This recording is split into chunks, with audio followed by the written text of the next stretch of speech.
Okay, so last week what we had seen was LP duality, some interesting consequences of LP duality, and we also saw an example of shortest path problem and how to write the LP and the dual LP for that problem. Uh, and also, there was a nice physical interpretation in terms of you could think of the dual program for shortest path as you have a bunch of nodes which are connected by threads, and you are trying to pull apart the source and the destination nodes. Uh, but this kind of nice interpretation is not always possible. Uh, so sometimes you do get some kind of interpretation of the dual LP as well. So of course your original LP corresponds to some combinatorial problem or whatever problem of interest, and but the dual LP need not correspond to some, I mean, need not have some nice interpretation. But in some cases, it does have a nice correspond to some nice combinatorial problem or some interpretation like we had seen in the shortest path problem. So next, what we want to see is these thing called complementary slackness conditions, and these are very useful in design of algorithms. Okay, so let's see what these conditions mean. So basically, the complementary slackness conditions are necessary and sufficient conditions for optimality of a solution for an LP, right? So let's see in more detail what they say. So suppose we start with this primal LP, which is a maximization program, and the corresponding dual LP, which is a minimization program. So here we are looking at a standard form where we have non-negativity constraints on the primal side, and the constraints are inequalities, so they are not equalities. So correspondingly, in the dual program, we also have non-negativity on the variables, and the constraints again are inequalities. Okay, so here I am writing. So these the same programs, the primal and the dual, are written in the expanded form. So we have j constraints in the primal program for j equal to 1 to, oh, we have m constraints, sorry, for j equal to 1 to m, uh, and we have n variables for I equal to 1 to n. And in the dual, we have the opposite. So we have n constraints for I equal to 1 to n and j variables for j equal to 1 to m. Okay, so these are the primal and the dual linear programs. And now suppose we have a feasible solution X for the primal program and a feasible solution Y for the dual program. So when I say X, basically I mean the vector x1, x2, xn, and from Y I mean vector y1, y2, yn. So we have such feasible solutions. So we saw that weak duality says that the primal uh, objective value is at most the dual objective value. So how did we get that? So we got it like this. So you start with this primal objective value, which is summation wixi. Now, since we know that the dual is feasible, we can use this relation here, right? So we know that wi is at most summation aj I yj. So let's use that. So we can write wi is at most. So this sum I equal to 1 to n, let it be as it is. And that wi we can write it as at most summation aj yj, where the summation is over j. I'm not writing the limits 1 to m, it's just understood that those are the limits. And then we have xi as it is. Now what we can do is we can switch these two summations. So we have one summation over I and one summation over j. So let me just switch them, switch their order. So that doesn't change anything. So this sum is same as equal to, uh, and now the inner sum I'm making it over I and the outer sum I'm making it over j. And so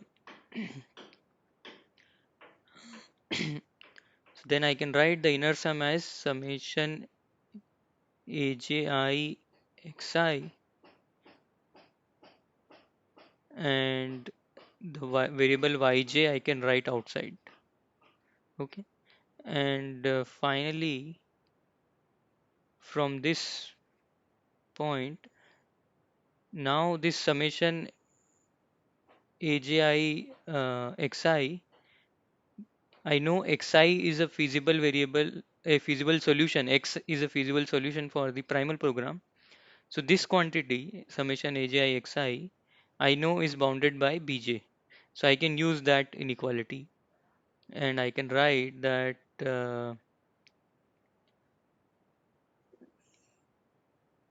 this right hand side summation is at most summation bj yj. Okay. So the outer sum remains as it is. The inner sum I have bounded using this feasibility constraint in the primal.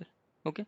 So that's what weak duality says, that this dual objective value, which is summation yj bj, this is at least the primal objective value here, which is summation wixi. Okay. So that's how we had got the weak duality.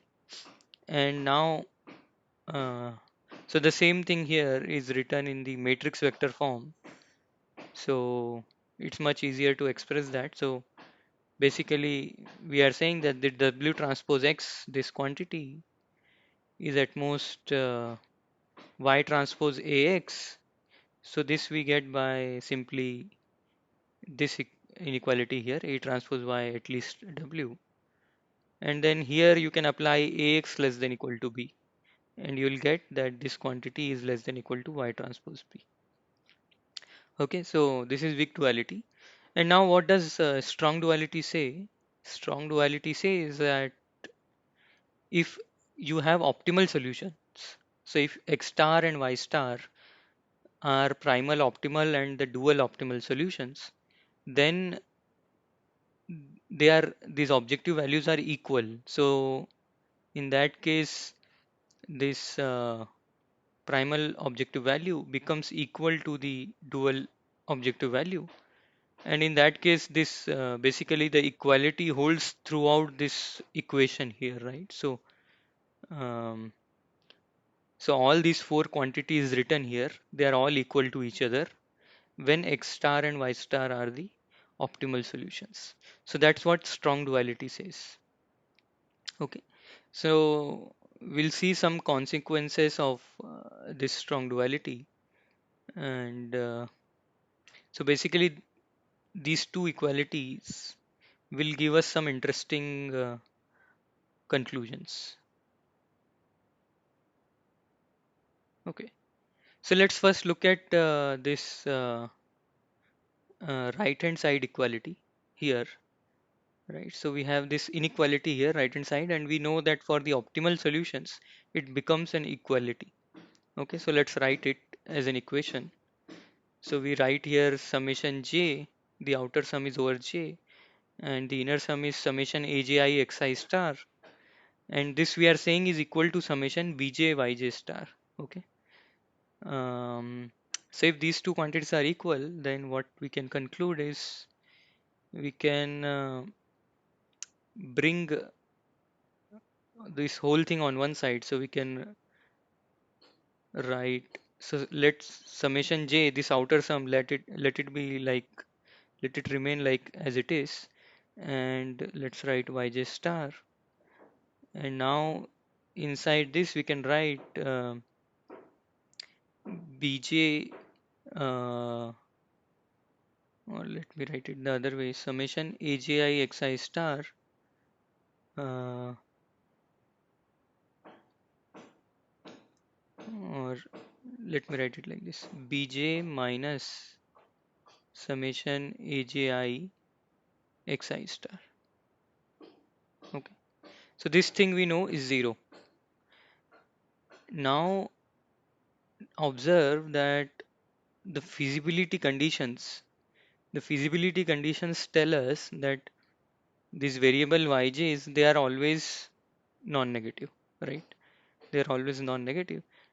And also this second quantity, uh, bj minus summation agi xi star, this quantity is also positive. So if we go back to this feasibility condition here, right? So it says that summation agi xi is at most bj. So that simply means that uh,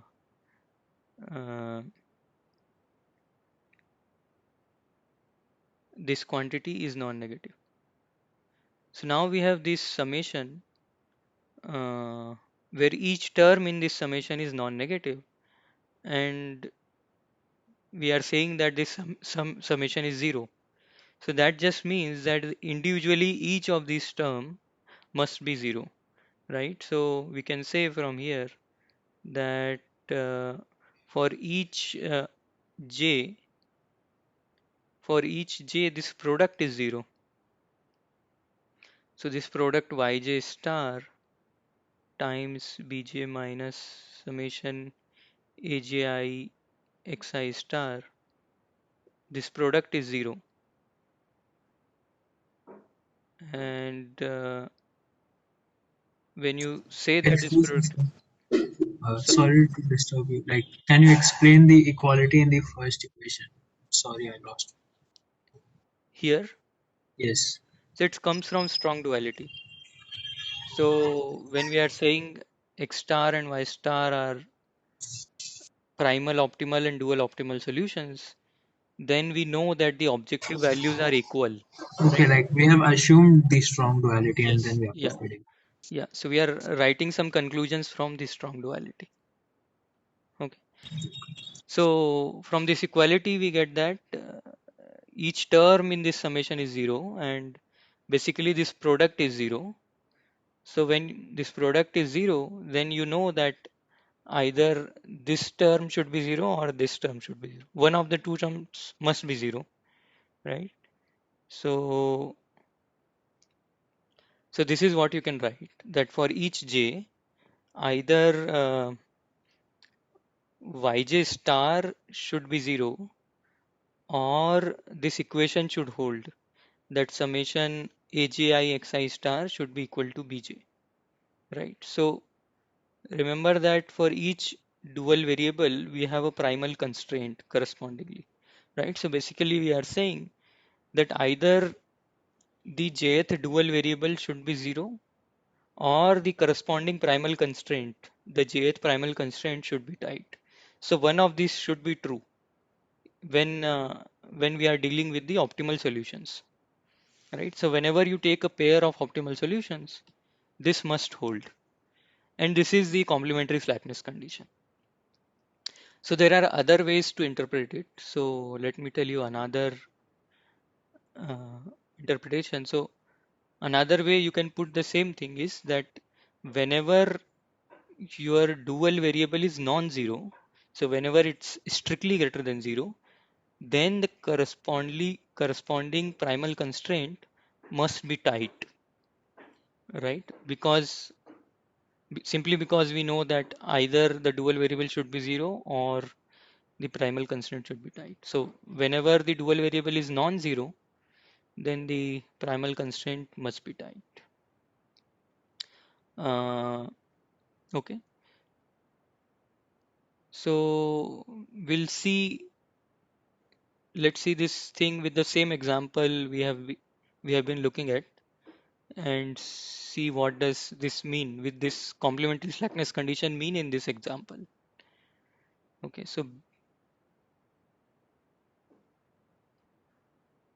Okay, so let's recall this example. Uh, so it was an example. This pentagon is defined by five inequalities. So two of them are basically non-negativity constraints, and the other three are inequalities in the primal variables. Right. So x1 less than equal to 2, x2 less than equal to 2, x1 plus x2 less than equal to 3. Right. So in the dual, we'll have uh, three dual variables y1 star, y1, y2, y3. And so what was the dual program? So the dual program was simply, um, let me write it here. So it was minimizing um, 2y1 plus 2y2 plus 3y3 subject to all three variables being non-negative, and moreover we have two constraints for the two variables, two primal variables. So correspondingly we'll have two dual constraints. So what are these constraints? um, it was y1. y1 plus y3 is greater than equal to 5 and y2 plus y3 greater than equal to 6.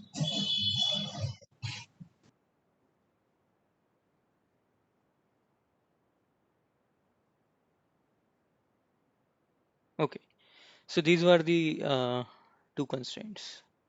Okay, and we were trying to maximize this 5x1 plus 6x2. That's why these 5 and 6 appear in the dual constraints. So now let's just try pictorially, let's try to maximize this 5x1 plus 6x2 over this polytope. So when you do that, so this green line you see is the 5x1 plus 6x2 equal to 0 line. Okay, so you can try to move it. So when you move it, this quantity 5x1 plus 6x2 keep it increases. So you keep increasing it, and at some point it leaves the polytope. So it will leave the polytope at this point. So this last point where this 5x1 plus 6x2 line intersects the polytope, that is the optimal point, and we had seen that this optimal point is 1 comma 2. Uh, so at 1 comma 2 the uh, function value is simply 17, right? So 17 was the objective value, right? Uh, Now I am saying that the complementary slackness conditions say that you have a dual optimal solution, where whenever the dual variable is non-zero, the primal constraint must be tight. So basically what it's saying is that basically you look at what are all the constraints which are tight at the optimal solution. So at this optimal solution, you see there are two tight constraints. So one is x1 plus x2 equal to 3, and the other is x2 equal to 2, right? So these were the two tight constraints. And if you remember our discussion, we had said that you can take a combination of these two tight constraint and derive the primal objective function, right? So you can multiply 5 into the first constraint, 1 into the second constraint, and you can get 5x1 plus 6x2. X2 is at most 17. So this gave us an upper bound of 17, right? And that told us that 17 is indeed the optimal value. So this thing you can uh, interpret it as like this, that the dual solution corresponding to this is basically 0, 1, and 5. So you are multiplying 5 in the second constraint. Uh, so I'm now 5 in the third constraint, right? So this third constraint you are multiplying 5. In the second constraint, you are multiplying 1. So basically, 0, 1, 5 is the dual solution here I'm looking at, because I'm not at all using the first primal constraint. So 0, 1, 5 is the dual solution here, uh, which gives me the optimal value 17. So if you go back here, the dual objective, which is 2y1 plus 2y2 plus 3y3, if you substitute 0, 1, 5 here, you will get 17, right? So if you substitute this 0, 1, 5, you will get 2 plus 5 into 3, which is 17, right? So which is same as getting 17 here, right? So this basically what we are saying, that this is always possible for any linear program, that you simply look at the tight constraints at the primal optimal point, and that you can simply take non-zero dual variables for corresponding to those tight constraints, and using those variables you can form a dual optimal solution. Okay, and another thing we are saying is that you should take you can take non-zero dual variables only for those constraints. So only uh, the p- the only those constraints which are tight at the optimal point, only corresponding to those constraints you can take the non-zero dual variables. So that's what we are saying here. Okay, so that's what the complementary slackness condition says.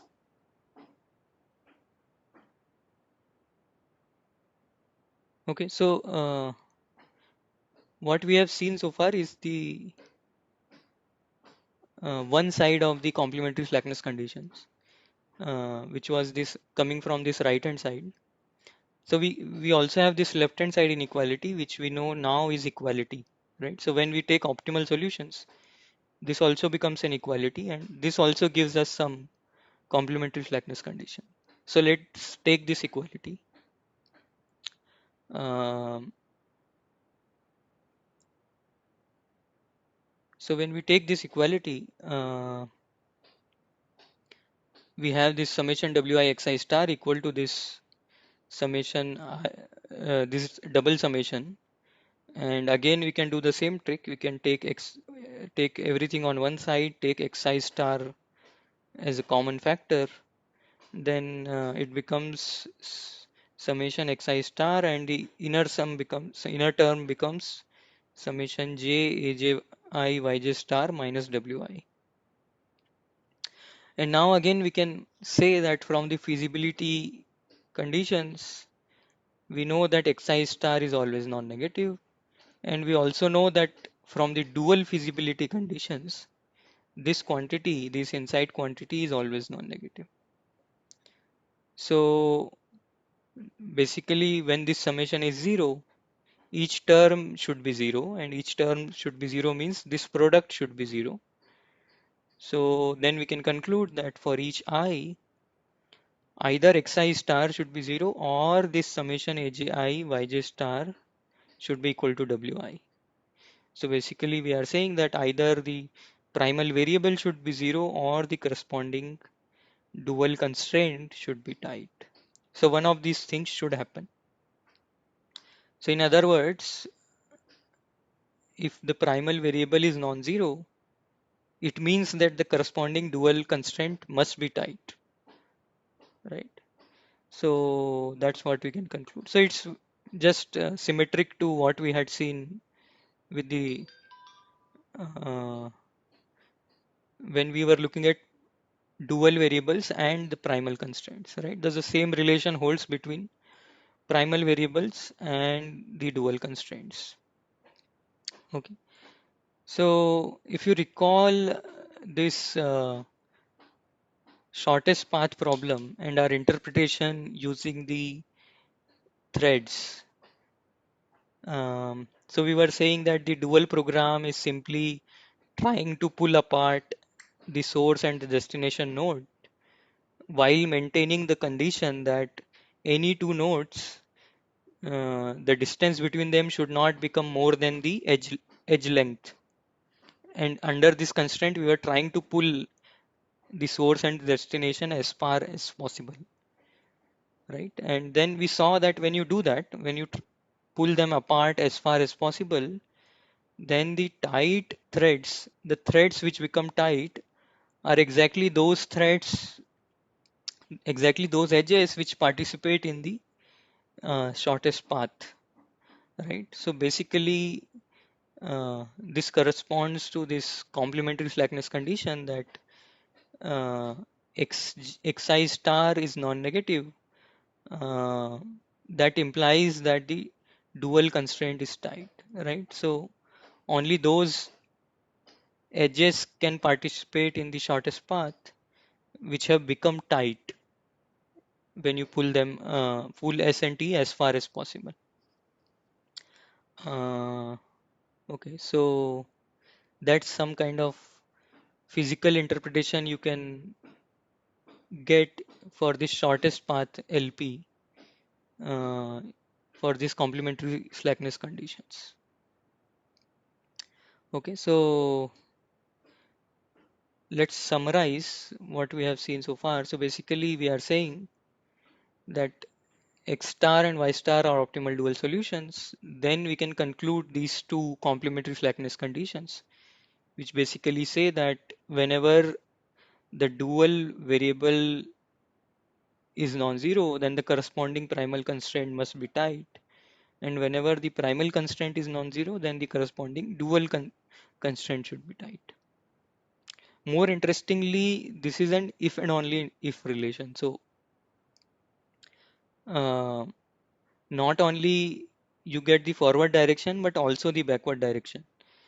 So in the sense that if you have two solutions, some arbitrary solutions, primal and dual, which satisfy the complementary slackness conditions. So if they satisfy these complementary slackness conditions, then you can go back and you can verify that this summation will become zero when you assume complementary slackness. So complementary slackness says that one of these two quantities in the product is zero. So that would just mean that this product is zero and then this whole summation is zero. That would mean that this equality holds, and that would just means that this equality holds throughout, and the primal objective value and the dual objective value are same, and that would mean that my solutions are optimal. Both primal solution and the dual solutions are optimal for the respective linear programs. Okay, so in conclusion, basically we are saying that complementary slackness conditions are necessary and sufficient conditions for the optimality of the two uh, primal and dual solutions. Um, so note that there could be multiple primal optimal solutions and multiple dual optimal solutions. So this condition holds for any arbitrary pair. So you can take any pair of primal optimal and dual optimal solutions and this complementary slackness will hold. Okay. Okay. So one question is that what if in my program I don't have the non-negativity constraints? Like, so this is one of the standard forms which we saw here, but there are other standard forms where we don't have in non-negativity constraints in the dual. So when does that happen? That basically happens when we have equality here, right? So when you have equality in the primal constraints, then in the dual you don't have non-negativity constraints. Okay, so in that case, complementary slackness condition would mean nothing actually, because equality anyways hold, right? So the primal constraints are anyways tight. They are always tight for any feasible solution, and there is no non-negativity constraint on the uh, dual side. So in that case, the first complementary slackness condition basically is meaningless, or you could say it's trivially true. It's trivially true because the equality is always true, right? And so in that case, basically only the second uh, complementary slackness condition will be meaningful, right? So similarly, you can consider other standard forms, and you can try to think of what would complementary slackness condition mean in those cases, right? So this theorem I wrote here, it's only for this particular standard form I started with. Okay. So another question is, what is the meaning of this terminology complementary slackness? So slackness basically means uh, that so when you have this constraint, summation AGI xi less than equal to bj. So if this quantity is away from bj, so that is called the slack of this constraint. So basically this quantity bj minus summation AGI xi, this quantity is called the slack. So slack just means how far are you from the tightness. That's what it means, this term slack.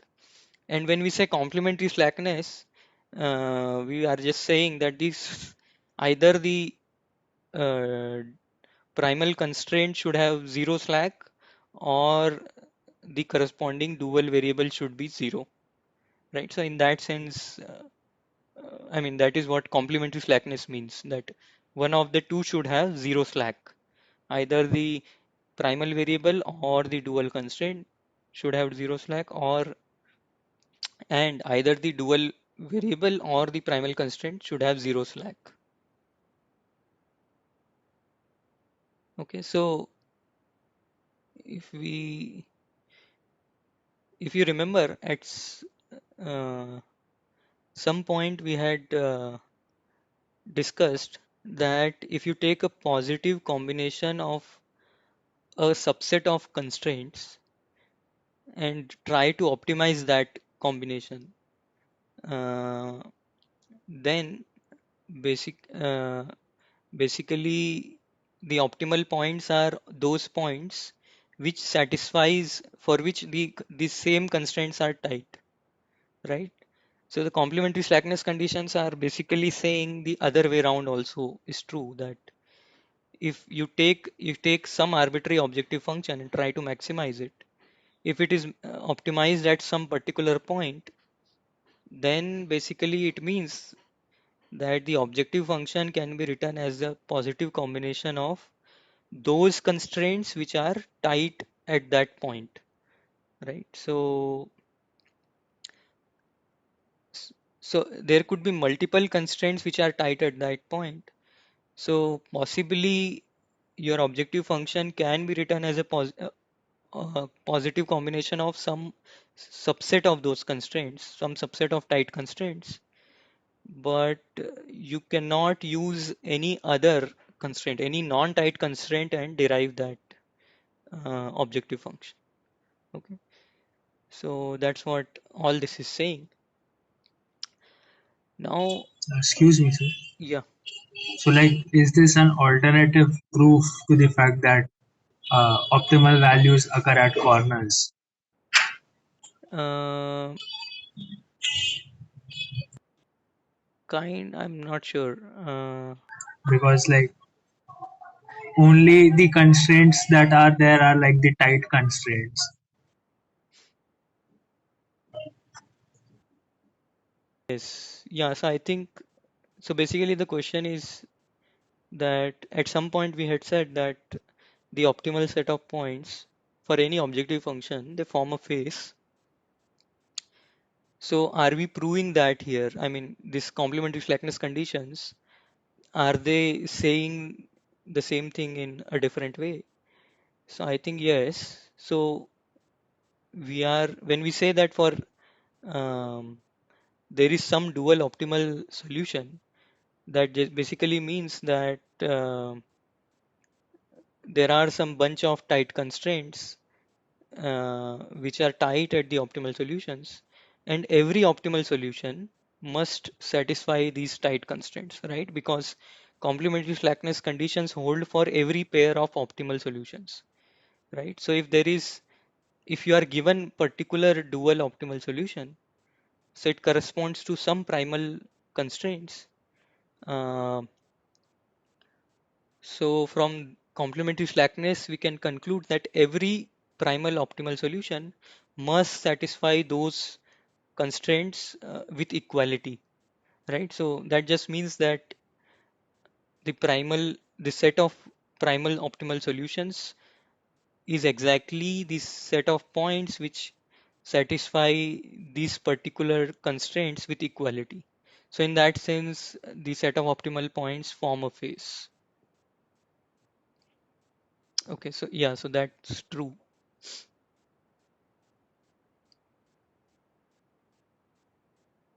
Okay, so next thing uh,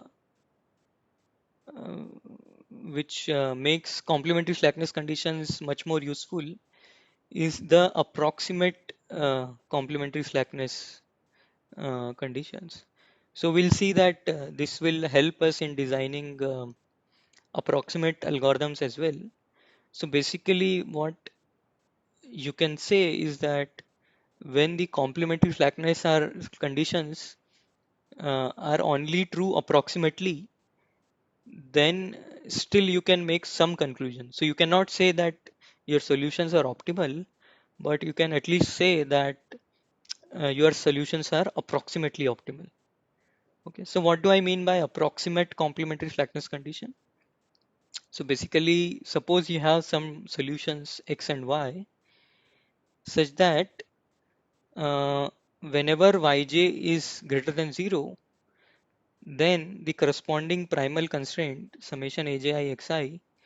So first of all, for a feasible solution, I know that this should be less than equal to bj, right? So this should always be true for a feasible solution. And the slackness condition says that this should complementary slackness says that this should be exactly equal to bj, right? This summation should exactly be equal to bj. Now I am relaxing that. So instead of exactly equal to bj, let me say that it is between bj and bj by 2. Okay. So it's between these two quantities, bj and bj by 2. And similarly, for the other condition, whenever the primal variable xi is greater than 0, I'm saying, so the complementary slackness condition says that this summation should be exactly equal to wi. So instead, let me say that it is between wi and 2wi. So note that for feasibility, it's important that this summation is greater than equal to wi. And moreover, I'm saying that it's at most 2wi. So it's between wi and 2wi. Okay. So this is what I mean by approximate complementary slackness conditions. Okay. So suppose you do have this approximate complementary slackness conditions. Can you say something about the objective values of x and y from this? So this you can think about it. So you can take it as homework. So basically, I want to conclude that both this x and y are approximately optimal, right? So their values, these function values, are not too far from the optimal values. Okay, so try to prove that. Uh, so this approximate complementary slackness condition will help us in designing approximation algorithms, because we will basically come up with some primal and dual solution pair which satisfy complementary slackness conditions in an approximate way. Okay, and then that will tell us that they are approximately optimal.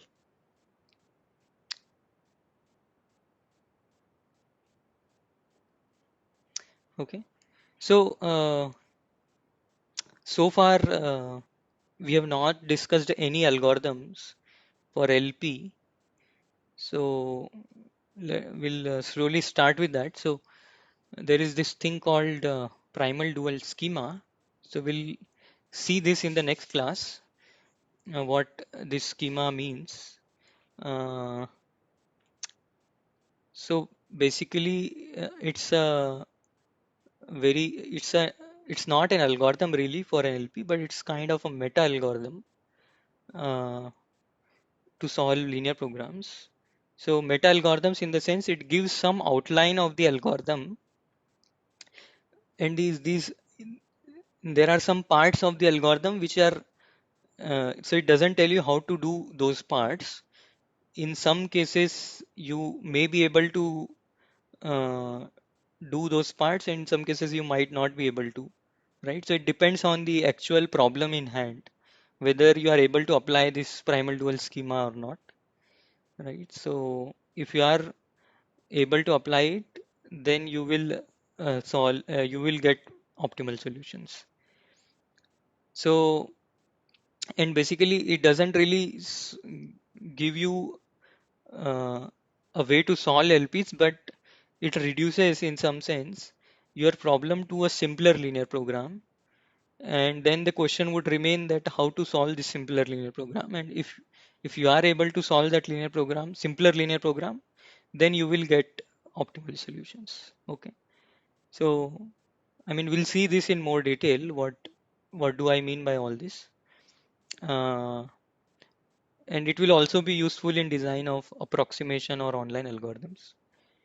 So we'll see it next time, but we'll see it with a specific example, which is matching in bipartite graphs. So we'll look at this combinatorial problem, which is matching in bipartite graphs, and through this problem, we'll learn about this primal dual schema.